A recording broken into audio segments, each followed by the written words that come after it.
Assalamualaikum warahmatullahi wabarakatuh. Salam sejahtera semuanya. Perkenalkan, nama saya Jovanka Stefani dan pada kesempatan kali ini saya akan mempresentasikan tentang perkembangan media komunikasi.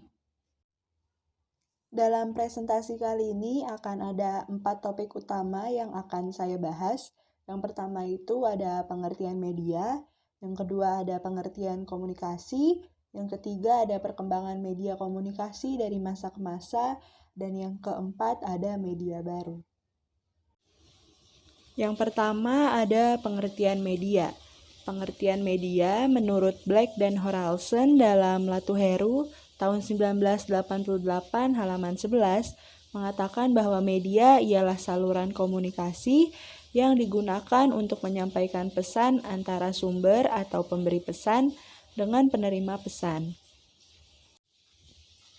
Pengertian media secara etimologi, kata media merupakan bentuk jamak dari medium yang berasal dari bahasa Latin yaitu medius, yang berarti tengah.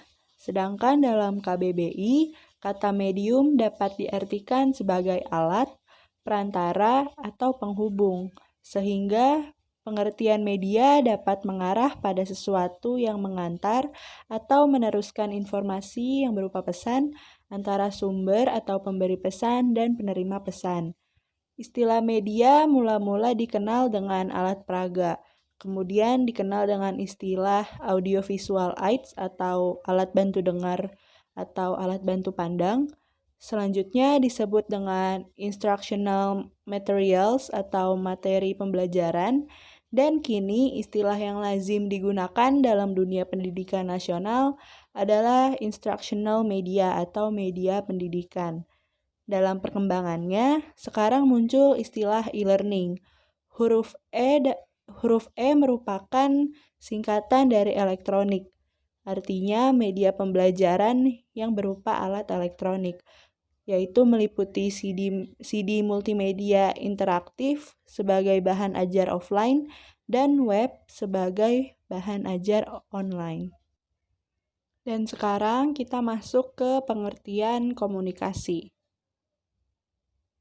Kata atau istilah komunikasi dalam bahasa Inggris yaitu communication, secara epistemologis atau menurut asal katanya adalah dari bahasa Latin yaitu communicatus. Dan perkataan ini bersumber pada kata komunis. Kata komunis memiliki makna berbagi atau menjadi milik bersama, yaitu usaha yang memiliki tujuan untuk kebersamaan atau kesamaan makna. Harold Laswell dalam karyanya yang berjudul The Structure and Function of Communication in Society, Laswell mengatakan bahwa cara yang baik untuk menjelaskan komunikasi ialah dengan menjawab pertanyaan sebagai berikut. Who says what in which channel, to whom, with what effect? Paradigma Laswell menunjukkan bahwa komunikasi meliputi 5 unsur sebagai jawaban dari pertanyaan yang diajukan, yaitu yang pertama ada komunikator atau siapa yang mengatakannya, yang kedua ada pesan, yaitu mengatakan apa, yang ketiga itu ada media atau melalui saluran apa pesan tersebut disampaikan, yang keempat ada komunikan, kepada siapa pesan itu ditujukan, dan yang terakhir ada efek. Dalam pesan tersebut menimbulkan efek apa.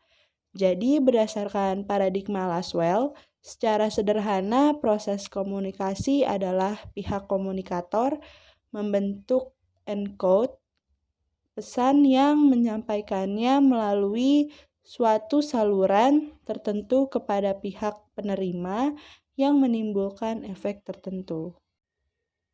Pembahasan selanjutnya yaitu mengenai perkembangan media komunikasi dari masa ke masa.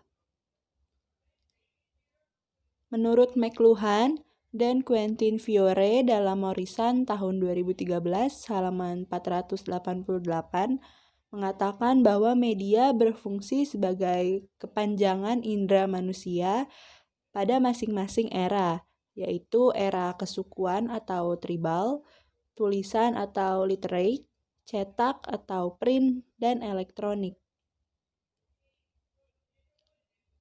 Yang pertama itu ada era kesukuan. Manusia lebih banyak menggunakan indera pendengaran, penciuman, dan perasa.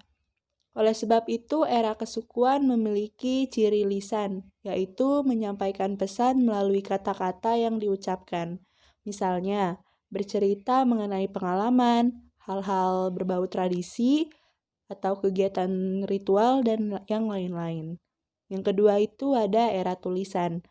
Manusia menekankan pada indera penglihatan dalam berkomunikasi. Hal ini ditandai ketika manusia sudah mulai mengenal huruf atau simbol. Tulisan telah menyebabkan orang menjadi terlepas dari lingkungan kesukuan. Tulisan memungkinkan individu meninggalkan lingkungan yang kolektif tanpa harus terputus dari arus informasi. Tulisan memungkinkan manusia tidak perlu berkomunikasi secara tatap muka. Berikutnya ada era cetak.